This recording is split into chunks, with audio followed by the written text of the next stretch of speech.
এবার আসেন ইরানের কথায়। আমরা অনেকে মনে করি যে ইরান ফিলিস্তিনকে মুক্ত করবে। আল-কুদসের মুক্তি ইরানের মূল উদ্দেশ্য না।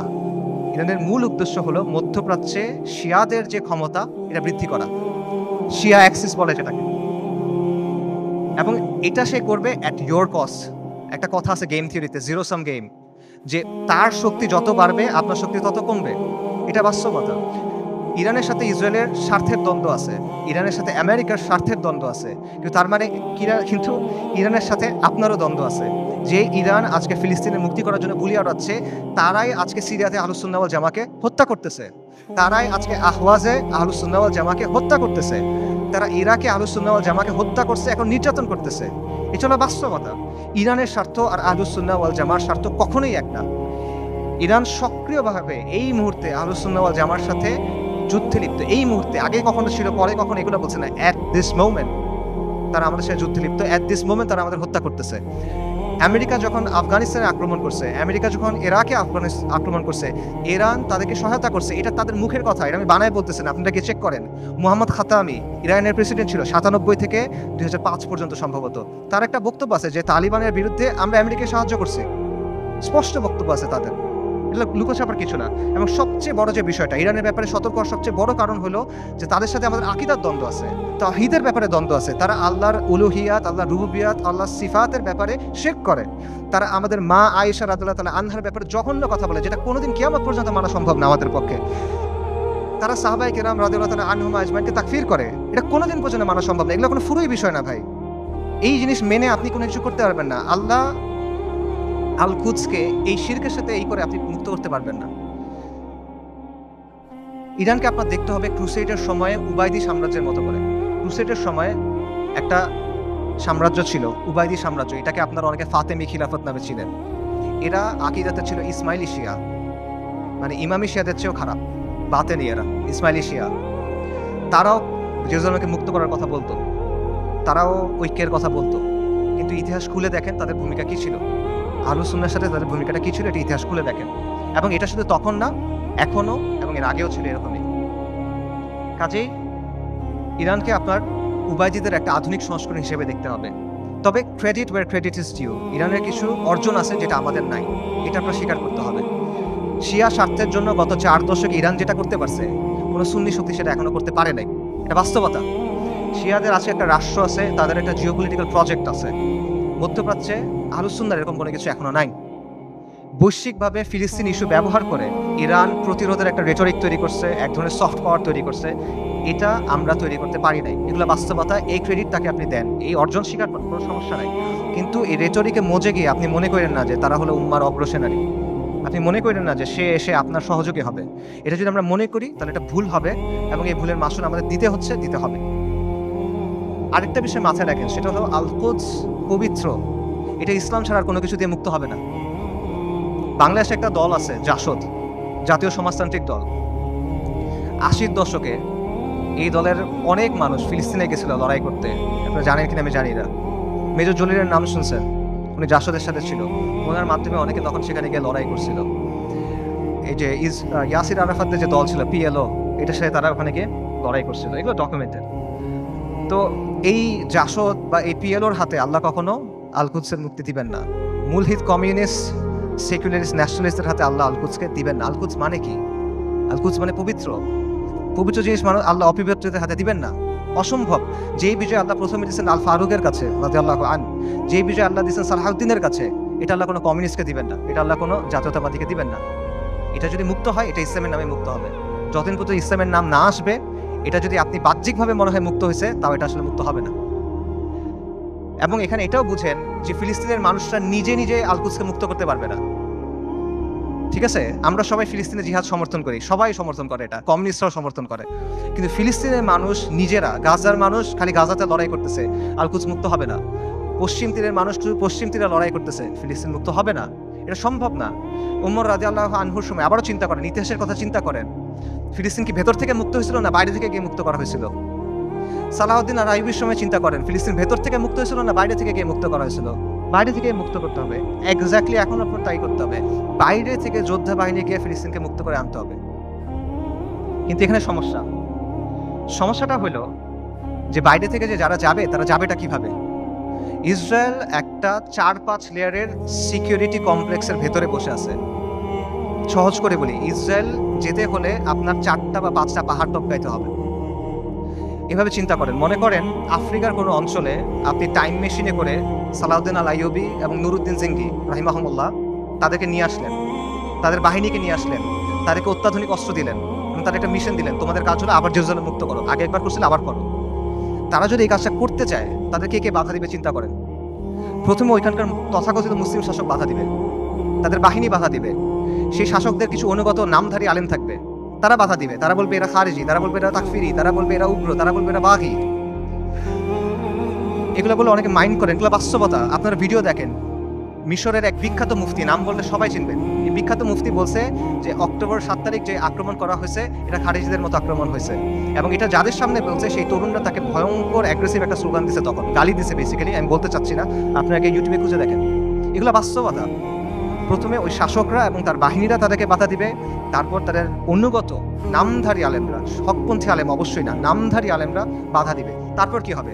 তারপর আন্তর্জাতিক বিশ্ব আসবে, এসে স্যাংশন দেওয়ার চেষ্টা করবে, নিন্দা প্রস্তাব জানাবে। তারপর যদি কোনোভাবে তারা আগাইতে পারে, তাদেরকে মোকাবেলা করতে হবে কাদের সাথে? ইসরায়েলকে ঘিরে রাখা আরব দেশগুলা এবং সেগুলোর শাসক এবং সেগুলোর সেনাবাহিনীর সাথে। এগুলো যদি আপনি ক্রস করেন তখন আপনার লড়াই করতে হবে আমেরিকার সাথে, তারপর আপনি ইসরায়েলের সাথে ফাইট করতে পারবেন, তার আগে না। এটা হলো বাস্তবতা। আজকে যদি কোনো সুন্নি রাজনৈতিক শক্তি তৈরি হয়, মনে করেন উত্তর পূর্ব আফ্রিকাতে কোনো সুন্নি দল ইসলামী ইমারত কায়েম করলো, তারা এখন আল-কুদস পর্যন্ত যাইতে চায়, তাদেরকে এই 4-5টা পাহাড় টপকায় ওখানে যেতে হবে। কাজেই আল-কুদসের মুক্তির যে ইস্যু, এটা কোনো নির্দিষ্ট অঞ্চলের ইস্যু না, এটা কোনো লোকাল ইস্যু না, এটা একটা গ্লোবাল ইস্যু। এটা সম্পর্ক পুরো বিশ্ব ব্যবস্থার সাথে। এবং আপনি চিন্তা করে দেখেন যে ইসরায়েল রাষ্ট্র অস্তিত্ব আসলো কিভাবে। 1947 সালে যখন দ্বিতীয় বিশ্বযুদ্ধ শেষ হইল, যখন মিত্রবাহিনী যুদ্ধে জিতলো, যখন আমেরিকার নেতৃত্বে নতুন বিশ্ব ব্যবস্থা তৈরি হলো, তখন ইসরায়েল রাষ্ট্রের জন্ম হয়েছে। কাজেই যেই আল-কুদস দখল হওয়ার সাথে ইসরায়েল রাষ্ট্র প্রতিষ্ঠিত হওয়ার সাথে সম্পর্ক এই বিশ্ব ব্যবস্থার। কাজে আপনি যদি আল-কুদসকে মুক্ত করতে চান, আপনি যদি ইসরায়েলের মোকাবেলা করতে চান, এই বিশ্ব ব্যবস্থাকে আপনাকে পরাজিত করতে হবে। এর সহজ কোনো উপায় নেই আসলে। আর যখন আপনি বিশ্ব ব্যবস্থাকে চেঞ্জ করতে যাবেন, ওটা কীরকম হবে? এটাকে একটা নিট অ্যান্ড ক্লিন প্রক্রিয়া হবে, সহজ প্রক্রিয়া হবে না, একটা রক্তাক্ত প্রক্রিয়া হবে, ব্রুটাল প্রক্রিয়া হবে। পরিবর্তন যত বেশি হয়, সেটা তত বেশি প্রক্রিয়াটা, পদ্ধতিটা তত বেশি রুক্ষ হয়, তত বেশি কঠিন হয়। এটা হলো বাস্তবতা। পৃথিবীর ইতিহাসে কোনো পলিটিক্যাল সিস্টেমের পরিবর্তন শান্তিপূর্ণভাবে হয় না। পলিটিক্যাল সিস্টেম, আপনি একটা ওয়ার্ল্ড সিস্টেমের কথা বলতেছেন, ওয়ার্ল্ড অর্ডারের কথা বলতেছেন, এটা শান্তিপূর্ণভাবে হবে না। কিন্তু আমরা এভাবেই চিন্তা করি। আমি চিন্তা করি আমার চাকরি ঠিক থাকবে, আমার ক্যারিয়ার ঠিক থাকবে, আমার স্ট্যান্ডার্ড অফ লিভিং ঠিক থাকবে, সব কিছু ঠিক থাকবে, জিডিপি ঠিক থাকবে, আমার দেশের ইনকাম পার ক্যাপিটা ঠিক থাকবে, মাঝখান দিয়ে আল-কুদস মুক্ত হয়ে যাবে। এভাবে হবে না। আমাদের সবাইকে কুরবানি করতে হবে। এটা সস্তা কিছু না ভাই। এটা আপনি সেকুলার ইতিহাস দেখেন, ওয়াহির আলোকে দেখেন, আকলের দিক দিয়ে দেখেন, বাস্তবতার আলোকে দেখেন, আপনি এভাবে মুক্ত করতে পারবেন না। এই পুরো বিশ্ব ব্যবস্থার পরিবর্তনের সাথে এটা জড়িত। আমি সামারি করি, আমি অনেকগুলো না না না না বললাম, সেই নাগুলো সামারি করি। বর্তমান বিশ্ব ব্যবস্থার অনুমোদিত কোনো পথে আল-কুদস মুক্ত হবে না। জাতিসংঘ, আন্তর্জাতিক আইন, মানবাধিকার, এগুলো দিয়ে আল-কুদস মুক্ত হবে না। মুসলিম বিশ্বের শাসক এবং তাদের অধীনস্থ যে সেনাবাহিনী, এদেরকে দিয়ে আল-কুদস মুক্ত হবে না। ইরানের যে অক্ষ, এটার মাধ্যমে আল-কুদস মুক্ত হবে না। আল-কুদসের অধিবাসীরা একা একা নিজেরা চেষ্টা করে ভেতর থেকে আল-কুদসকে মুক্ত করতে পারবে না, তাকে অবশ্যই বাইরে থেকে হেল্প করতে হবে। কিন্তু বাইরে থেকে কেউ যদি হেল্প করতে যায়, তারা 4 থেকে 5টা পাহাড় ডিঙায় যেতে হবে। কাজেই ফিলিস্তিনের মুক্তির বিষয়টা এই বিশ্ব ব্যবস্থার পরিবর্তন করা বা বিশ্ব ব্যবস্থাকে দুর্বল করার সাথে সম্পর্কিত। আল-কুদসকে মুক্ত করতে হলে অবশ্যই এই বিশ্ব ব্যবস্থাকে দুর্বল হইতে হবে, নইলে এটা সম্ভব না, ইল্লা মাশাআল্লাহ। এবং অবধারিত হবে এই ক্ষেত্রে আপনার অরাজকতা, অস্থিতিশীলতা এবং রক্তক্ষয়ী একটা প্রক্রিয়ার মধ্যে যেতে হবে। এগুলো হলো বাস্তবতা। তাহলে আল-কুদসের মুক্তি কি হবে, সমাধান কিভাবে? আমি বলছি আল-কুদসের মুক্তি কিতালের মাধ্যমে, জিহাদের মাধ্যমে। এটা আপনারাও জানতেন অনেকে। আজকে এখানে আসার আগে আপনারা অনেকে এটা মনে করতেন যে হ্যাঁ, জিহাদের মাধ্যমে আল-কুদস মুক্ত হবে। শুধু আপনারা না, যেই ছেলেটা মদ খায়, যে মেয়েটা বয়ফ্রেন্ড নিয়ে ঘুরে, সেও দেখেন মনে করে যে আল-কুদস যুদ্ধের মাধ্যমে মুক্তি হবে। আমেরিকার যে কমিউনিস্টরা আছে, যে এলজিবিটি অ্যাক্টিভিস্টরা আছে, এদের মধ্যে অনেকে মনে করে আল-কুদস যুদ্ধ ছাড়া মুক্ত হবে না। আপনারা দেখবেন যে ওদের অনেকে স্লোগান দেয়, from the river to the sea Palestine will be free. তারা এটা বলে, তারা মনে করে 7ই অক্টোবরের অ্যাটাককে তারা প্রশংসা করে, তারা মনে করে এটা হলো ডিকলোনাইজেশন হচ্ছে, ডিকলোনাইজেশন সবচেয়ে ভালো রূপ এটা। তার বুঝ আর আপনার বুঝে তফাৎ কি? তফাৎটা হলো যে আপনি মনে করছেন যুদ্ধ দিয়ে মুক্ত হবে, আপনার কাছে উত্তরটা আছে, আপনার কাছে গন্তব্যটা আছে, কিন্তু গন্তব্য পর্যন্ত কিভাবে যাবেন এটা আপনি জানেন না। আপনি একটা অঙ্কের উত্তরটা আপনি মুখস্থ জানেন বা কেউ আপনাকে বলে দিচ্ছে, আপনি এটা লিখছেন, কিন্তু আপনি অঙ্কটা মিলাই আনতে পারতেছেন না। এটা হলো সমস্যাটা। সো এই কথাগুলো এতক্ষণ আমি যেটা বললাম, যে আমি যে বললাম এভাবে হবে না, এভাবে হবে না, এভাবে হবে না, এটা বলার কারণটা হলো ওই চিন্তার জটগুলো খুলে দেওয়া, যাতে করে আপনার চিন্তাটা স্পষ্ট হয়। আল কুদসকে মুক্ত করতে হলে অবশ্যই জিহাদ করতে হবে, এবং এটা একটা উম্মা কেন্দ্রিক প্রচেষ্টা হতে হবে। এটা কোনো নির্দিষ্ট এক জায়গায় করে আপনি করতে পারবেন না। জিহাদটা শুরু ফিলিস্তিনে হবে না, এটা শেষটা ফিলিস্তিনে গিয়ে হবে। ইতিহাসে এভাবেই বারবার হয়েছে।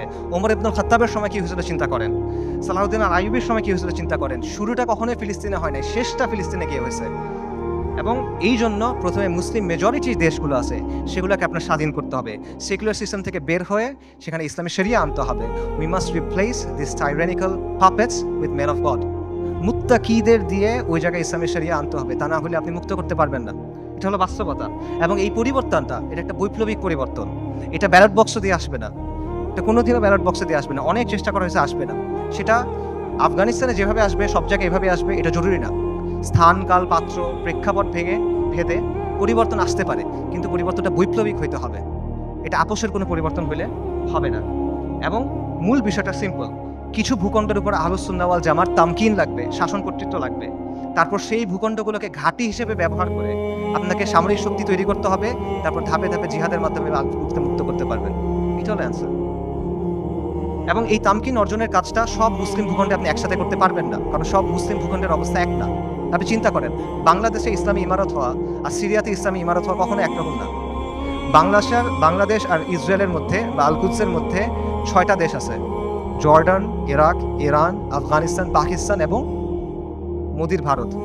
আনরিয়েলিস্টিক, আপনি ওখান থেকে যেতে পারবেন না। কিন্তু সিরিয়ার সাথে ডিরেক্ট বর্ডার আছে। কাজেই এই বাস্তবতা বুঝতে হবে যে কোন জায়গায় ফোকাস করতে হবে, কোনভাবে কাজ করতে হবে। তবে মূল সমাধান ওই জায়গাতেই, যেটা আমি আবারও বলতেছি, আল কুদসের নিকটবর্তী মুসলিম ভূখণ্ডে তামকিন অর্জন করতে হবে, শাসন কর্তৃত্ব অর্জন করতে হবে। তারপর সেগুলোকে কেন্দ্র হিসেবে ব্যবহার করে সামরিক শক্তি বৃদ্ধি করতে হবে। তারপর ধাপে ধাপে জিহাদের মাধ্যমে আল আকসার দরজায় গিয়ে পৌঁছাতে হবে। এটা আপনাদের অনেকের কাছে মনে হতে পারে যে ফ্যান্টাসি, আপনাদের অনেক কাছে মনে হতে পারে যে এটা অনেক কঠিন একটা সলিউশন, কিন্তু এটাই সবচেয়ে প্র্যাগম্যাটিক সলিউশন। এবং এটার উদাহরণ ইতিহাস থেকে আছে। আমি আবারও বলতেছি, উমর রাদিয়াল্লাহু আনহুর সময় চিন্তা করেন কিভাবে মুসলিমরা আল আকসা মুক্ত করছিল। প্রথমে মদিনার উপরে শাসন কর্তৃত্ব তামকিন, তারপর জাজিরাতুল আরবের উপরে, তারপর সিরিয়ার কিছু অঞ্চলে, তারপর আল আকসায়। সালাউদ্দিন আইয়ুবের সময় কিভাবে হয়েছে, সিরিয়ার কিছু অঞ্চলে, তারপর মিশরে, তারপর আল আকসায়। এভাবেই হয়েছে। এবং আপনি যদি বলেন যে এটা তো ঠিক আছে, অনেক আগে হয়েছে, বর্তমান সময়ে এভাবে হবে কিনা, বর্তমান সময়েও হবে। আপনার সামনে উদাহরণ আছে। ইরানের কথা চিন্তা করেন। ইরানের ব্যাপারে আমরা বলছি যে ইরানের মাধ্যমে এটার মুক্তি হবে না, ইরানের স্বার্থ আমাদের স্বার্থ এক না, ইত্যাদি। বাকি গত 1 বছরে কেউ যদি ইসরায়েলের সাথে কিছু লড়াই করে থাকে, 2-1টা গুলিও করে থাকে, এটা কে করছে? ইরানই তো করছে। তো এই যে প্রতিরোধ করার সামর্থ্য, এটা সেটা অর্জন করলো কিভাবে? তারা 3টা বা 4টা জায়গাকে ব্যবহার করে এটা করছে। একটা হলো তেহরান মানে ইরান, একটা হলো লেবাননে হিজবুল্লাহ বা হিজবুল শয়তান, একটা হলো ইয়েমেনে হুথিরা, আর একটা হলো ইরাকে তাদের যে মিলিশিয়াগুলো আছে আল বদর ব্রিগেড। এর মাধ্যমে তো তারা এটা করছে। তো এই শক্তিটা তারা তৈরি করছে কিভাবে? নিয়মতান্ত্রিকভাবে করছে। আমাদের অনেক ভাই একই সাথে নিয়মতান্ত্রিক পদ্ধতির ফ্যান, আবার তারা ইরানেরও ফ্যান। এই জিনিসটা সায়েন্স আমি এখনো বুঝতে পারি নাই। ইরানের এই ক্ষমতাটা তৈরি হয়েছে কিভাবে? 79-এ একটা বিপ্লবের মাধ্যমে খোমেনি ক্ষমতায় আসছে।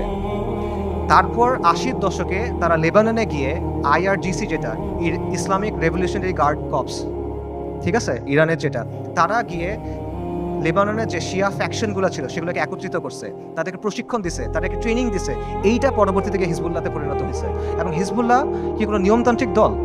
এটা একটা ডেজিগনেটেড টেররিস্ট অর্গানাইজেশন। খুঁজে দেখেন ইয়েমেনে হুথিরা কিভাবে তৈরি হয়েছে। হুথিদেরকে গিয়ে অর্থ দিছে, প্রশিক্ষণ দিছে, অস্ত্র দিছে কারা? ইরান। হুথিরা কি ডেজিগনেটেড টেররিস্ট দল? সো এই বাস্তবতা আপনার চোখের সামনে আছে। এবং এটা কোনোটা কিন্তু নিয়মতান্ত্রিক মাধ্যমে হয় নাই। এরা শক্তির মাধ্যমে ক্ষমতায় আসছে, শক্তির মাধ্যমে জায়গা করে দিছে, এবং নিজেদের পলিটিক্যাল এজেন্ডা দিয়ে তারা করছে। আমি বলতেছি না রাফিদারের মাধ্যমে ফিলিস্তিন মুক্ত হবে, আমি আবারও ক্লিয়ার করতেছি। আমি জাস্ট আপনাদের এক্সাম্পল দিচ্ছি যে কীভাবে বর্তমান সময়েও এই প্রসেস কাজ করে, কীভাবে তামকিন অর্জনের পরে ধাপে ধাপে আপনি শক্তি অর্জন করতে পারবেন এবং এর প্রতিরোধ করার ক্যাপাসিটি অর্জন করতে পারবেন। এবং এটার আরও অনেক উদাহরণ আছে। বিশ্ব ব্যবস্থাকে চ্যালেঞ্জ করে কিউবা টিকে নাই, বিশ্ব ব্যবস্থাকে চ্যালেঞ্জ করে নর্থ কোরিয়া টিকে নাই, ল্যাটিন আমেরিকার বিভিন্ন রেজিম বিভিন্ন সময় টিকে ছিল না। উদাহরণ শিয়ারদের কাছ থেকে নেওয়ার দরকার নাই। আপনি পারস্য বিজেতা উমর ইবনুল খাত্তাবের কাছ থেকে উদাহরণ নেন। আপনি আহলুস সুন্নাহ ওয়াল জামার গর্ব নুরুদ্দিন সিংহি, সালাহউদ্দিন আইয়ুবির কাছ থেকে উদাহরণ নেন, সমস্যা নাই তো। তারা সবাই কি করছে দেখেন, যেই কথাটা আমি বলছি তারা সবাই এটাই করছে। তারা প্রথমে একটা জায়গায় তামকিন অর্জন করছেন, শাসন কর্তৃত্ব অর্জন করছেন, তারপর সামরিক শক্তি বৃদ্ধি করছেন, তারপর ধাপে ধাপে আল কুদস পর্যন্ত গেছেন জিহাদ করতে করতে। এটার বাইরে আর কোনো প্র্যাগম্যাটিক সলিউশন নাই। এটাই সবচেয়ে বাস্তবসম্মত পদ্ধতি, এটাই সবচেয়ে টাইম টেস্টেড পদ্ধতি, এটা হিস্টোরিক্যালি প্রুভেন পদ্ধতি, এটা শরিয়া সম্মত পদ্ধতি, এটা আকল সম্মত পদ্ধতি। এটা কঠিন পদ্ধতি, এটা রুক্ষ পদ্ধতি, বিপদ সংকল পদ্ধতি, কোনো ডাউট নাই, এটা সহজ পথ না। কিন্তু সহজ পথ নেওয়ার নাম তো ভাই বাস্তববাদী হওয়া না। বাস্তববাদী হলো যেটা করা প্রয়োজন সেটা করা। আপনি একটা গন্তব্যে যাবেন, একটা সহজ পথ, একটা কঠিন পথ। সহজ পথ আপনাকে আরেক জায়গায় নিয়ে যাবে, আপনি ওটা নিলে তো হইল না। আমরা কিন্তু বাস্তববাদিতার নামে অতীতে অনেক পদ্ধতি গ্রহণ করছি, এখনো করে যাচ্ছি। এগুলো আমাদের কি দিছে ভাই? কি অর্জন দিছে আমাদের বলেন? জিল্লতি ছাড়া আমাদের কি অর্জন দিছে বলেন? এবং দিন থেকে আমরা সরে গেছি। আরো এক্সাম্পল দেখেন, চীনের কথা মনে করেন। চীন যে গ্লোবাল সুপার পাওয়ার হয়েছে, কিভাবে হয়েছে ভাই? লিবারাল ডেমোক্রেসি মেনে হয়েছে, মানবাধিকার মেনে হয়েছে। একটা ভায়োলেন্ট রেভলিউশনের মাধ্যমে চাইনিজ কমিউনিস্ট পার্টি শাসন কর্তৃত্ব অর্জন করছে, তামকিন অর্জন করছে। তারপর একটা ওয়ান পার্টি স্টেট বানাইছে, ব্রুটালি শক্ত হাতে শাসন করছে, আজকে সে আমেরিকার কন্টেন্ডার হয়েছে।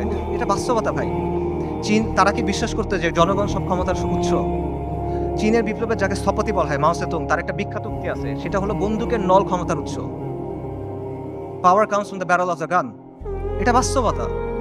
এই বাস্তবতা, political power comes from the barrel of the gun, এটা দুনিয়ার বাস্তবতা। আপনি বাস্তবতা বুঝার পরে বাস্তবসম্মত পলিসি নিতে পারেন। এবং আপনাকে ওই যেটা বলছিলাম, এই পলিসি আপনার নিতে হবে বাস্তবতার নিরিখে, শরিয়ার আলোকে এবং নিজের সামর্থ্য অনুসারে। এবং আপনার শত্রুকে আপনার চিনতে হবে।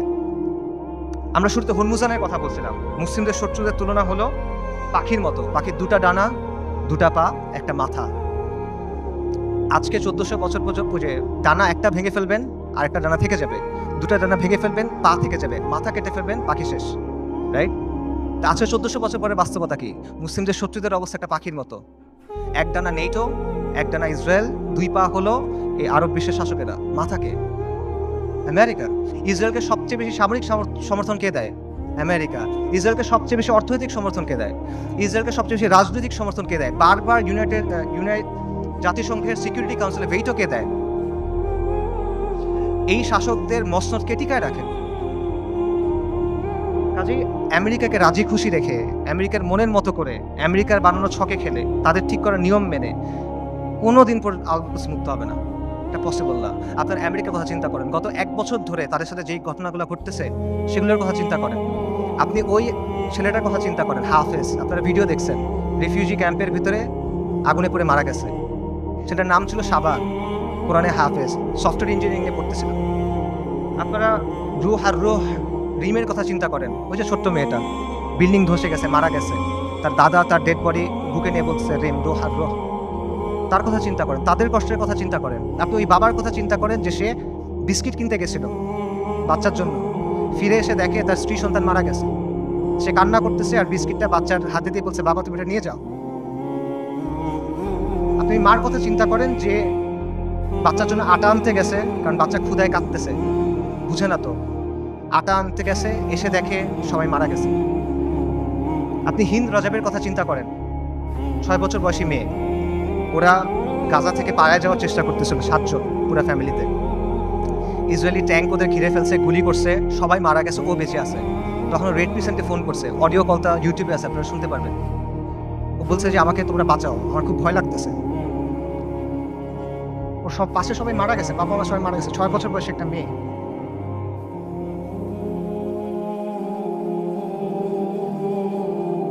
এবং শেষ পর্যন্ত 12 দিন পরে ওর ডেড বডি যখন পাওয়া গেছে, দেখা গেছে ওর পুরো ফ্যামিলির ডেড বডি, আর ওর আশেপাশে যে প্যারামেডিকগুলো ওকে বাঁচাতে আসছিল তারাও মারা গেছে, তাদেরকে মেরে ফেলছে ইসরায়েলিরা।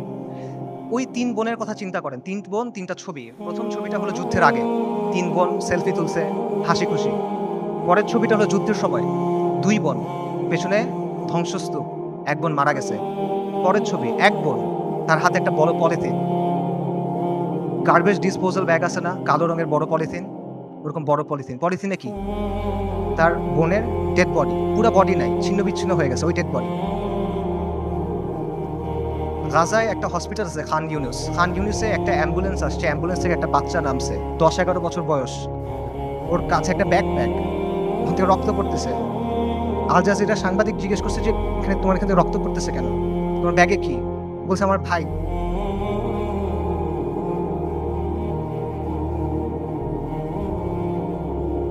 বাচ্চারা, ডাক্তাররা ব্যাগ খুলে দেখছে যে একটা 5 বছর বয়সী বাচ্চার ডেড বডি, পুরা বডি নাই, ছিন্ন বিচ্ছিন্ন বডি।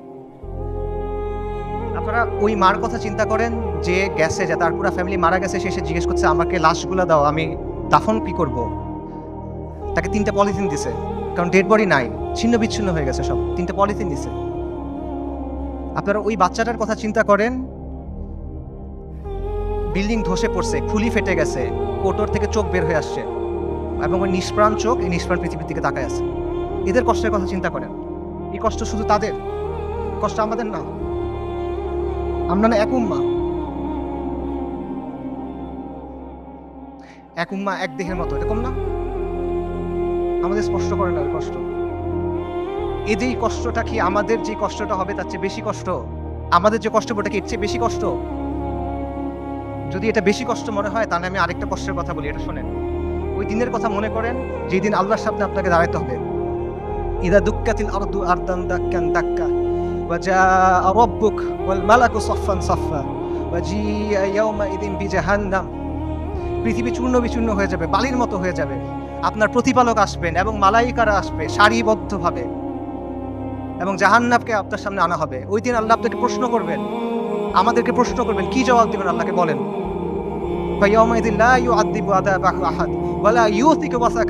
আল্লাহ ওই দিন যেভাবে আযাব দিবেন ওভাবে আর কেউ দেয়া নাই। আল্লাহ ওই দিন যেভাবে বাঁধবেন ওভাবে আর কেউ বাঁধে নাই। কি বলবেন আল্লাহকে তখন? আল্লাহ আপনাকে যদি জিজ্ঞেস করেন তুমি কি করছিলে, আপনি কি জবাব দিবেন বলেন? এই কষ্ট বেশি না দুনিয়াতে আপনার যে কষ্ট হবে সেটা বেশি?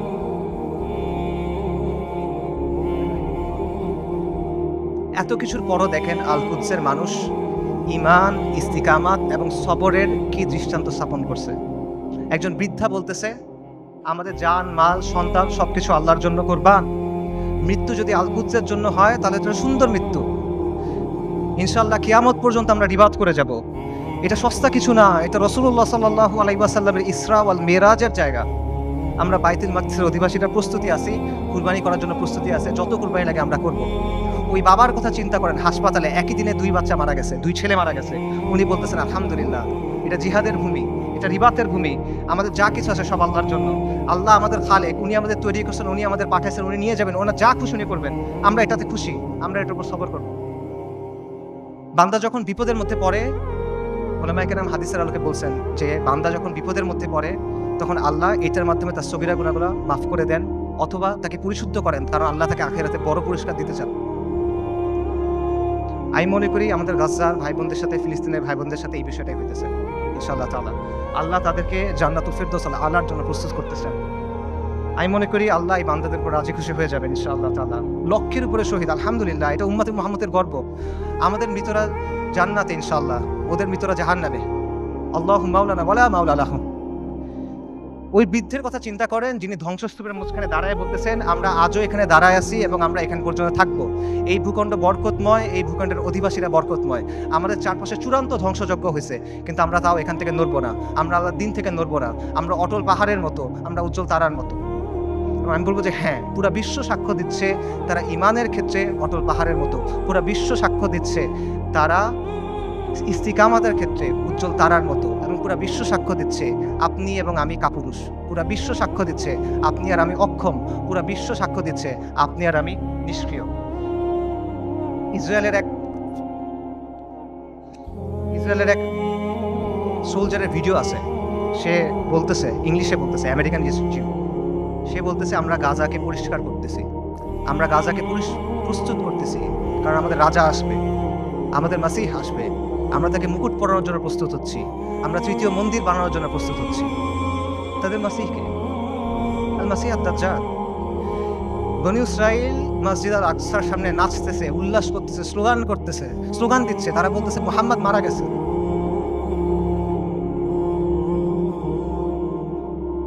আল্লাহুম্মা সাল্লি ওয়া সাল্লিম আলা নাবিয়িনা মুহাম্মদ। এটা কি অবস্থা ভাই? এই জিনিসটা মানা সহজ নাকি আল কুদসের জন্য ফাইট করা সহজ? এই পথটা আমাদের কাছে অনেক বেশি কঠিন মনে হইতেছে। কোন পথটা আমাদের কাছে বেশি কঠিন মনে হয় এটা ঠিক করে দিবে যে আমাদের ঈমানের অবস্থাটা আসলে কি। নবী সাল্লাল্লাহু আলাইহি ওয়াসাল্লাম তার হাদিসে বলছেন, আমি হাদিসের তরজমা বলতেছি, ইবনে উমর রাদিয়াল্লাহু তাআলা আনহু থেকে বর্ণিত, রাসূলুল্লাহ সাল্লাল্লাহু আলাইহি ওয়াসাল্লাম বলছেন, যখন তোমরা ইনার পদ্ধতিতে ব্যবসা করবে, গরুর লেজ আঁকড়ে ধরবে, কৃষিকাজে সন্তুষ্ট থাকবে এবং জিহাদ ছেড়ে দিবে, তখন আল্লাহ তোমাদের উপর লাঞ্ছনা এবং অপমান চাপায় দিবেন। সাদাকা রাসূলুল্লাহ। এর চেয়ে বড় লাঞ্ছনা আর এর চেয়ে বড় অপমান কি আছে? আর নবী সাল্লাল্লাহু আলাইহি ওয়াসাল্লাম বলছেন, এই অবস্থা ততক্ষণ থাকবে যতক্ষণ না পর্যন্ত তোমরা তোমাদের দ্বীনে ফেরত আসো। সুনান আবু দাউদ হাদিস। আল কুদস জিহাদের মাধ্যমে মুক্ত হবে, কিন্তু এই জিহাদের দরজা কেউ এসে আপনার জন্য খুলে দিবে না। আসমান থেকে ফেরেশতা নেমে এসে আপনার জন্য জিহাদের দরজা খুলে দিবে না।